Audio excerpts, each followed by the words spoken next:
ሰላም እንዴት ናችሁ? ዶክተር ዮናስ ነኝ። ዛሬ ይዤላችሁ የመጣሁት የኦፒዮይድ ሱስ ያለባቸው ሰዎች ለሕክምና ሲመጡ ምንሰጣቸው 5 መድኃኒቶች የሚል ነው።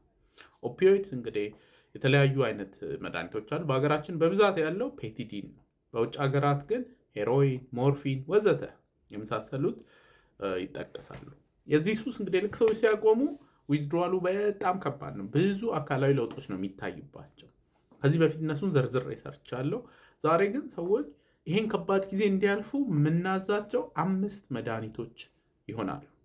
ሰዎች እንግዲህ እንቅልፍ መተኛት ይቸገራሉ፣ አጥንታቸውን ያማቸዋል፣ ፔን አለው። ምክንያቱም ኦፒዮይድ የህመም ማስታገሻ መድኃኒት አይነት ናቸው። እሱም ብዙ የለመደ ሰው ድንገት ሲቆምበት አጥንቱን ድረስ ነው የሚያመው። ከዛ በኋላ ማቅለሽለሽ፣ ማስመለስ፣ ከዛ ወደ ታችን ማቅለሽለሽ ምናምን ነገር አለው። ላብ በላብ መሆን አለው። እንቅልፍ እምቢ ማለት አለው። ስለዚህ ለወደፊት እንግዲህ ሎንግ ተርም ላይ ሰዎች ከዚህ የሚወጡበትን አጋዥ መድኃኒቶችም አሉ፣ የስነ ልቦና ሕክምናም አለ። ግን አትሊስት ልክ ለዲቶክሲፊኬሽን ሲመጡ 5 መድኃኒት ያስፈልጋቸዋል። የመጀመሪያው መድኃኒት ለእንቅልፍ የሚረዳ መድኃኒት ነው። በአብዛኛው የምንጠቀመው ትራዞዶን የሚባል መድኃኒት ነው። ይሄ እንዲተኙ ያግዛቸዋል። ማስመለስ በተደጋጋሚ ስለሚያጋጥማቸው ዳይሜንሃይድራኔት ወይም ግራቨል ይባላል። እሱን እንሰጣቸዋለን በኪኒን መልክ እና በመርፌ መልክ። ምክንያቱም አንድ ሰው እያስመለሰ ከሆነ መድኃኒትን ብትሰጠው ያስመልሳል፣ መድኃኒቱ አይሰራም።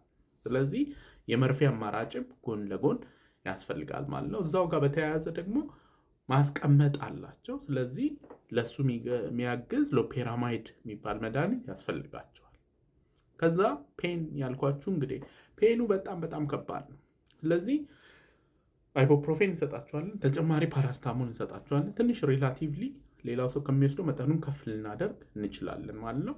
በመጨረሻ በ5ኛ የምንሰጣቸው ክሎኒዲን ይባላል። ይሄ መድኃኒት ላብ፣ ጭንቀት ወዘተውን ይቀንሳል።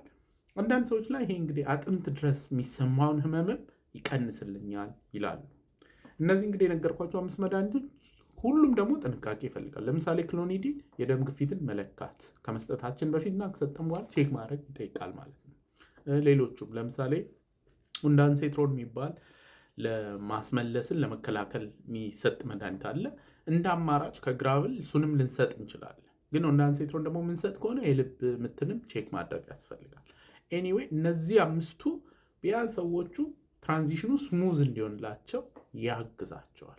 ከዛ በቀጣይነት እንግዲህ ኦፒዮይድ አጎኒስት ቴራፒ የሚባለውን ዲስከስ እናደርጋለን። የስነ ልቦና ህክምናም ዲስከስ እናደርጋለን። ግን እችን ከባድ ጊዜ ለማለፍ ቢያንስ 5ቱ መድኃኒት ያስፈልጋሉ ማለት ነው።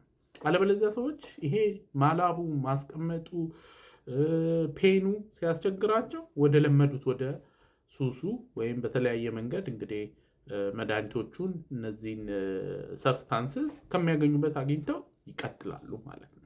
ለዛሬ እንግዲህ ይዤላችሁ የመጣሁት ይህንን ይመስላል። ኦፒዮይድ ሱስ ያለባችሁ በራሳችሁ እንድታቆሙ አልመክራችሁም።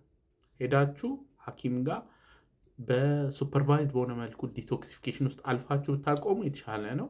ለዛሬ እንግዲህ ይዤላችሁ የመጣሁት ይህን ይመስላል። ይህ ቪዲዮ በጣም ብዙ ሰዎችን ስለሚያግዝ ኮፒ ሊንክ፣ ሼር፣ ሪፖስት ይደረግ። ሁልጊዜ እንደምለው ያለ አእምሮ ጤና የለም። ደህና ሁኑ።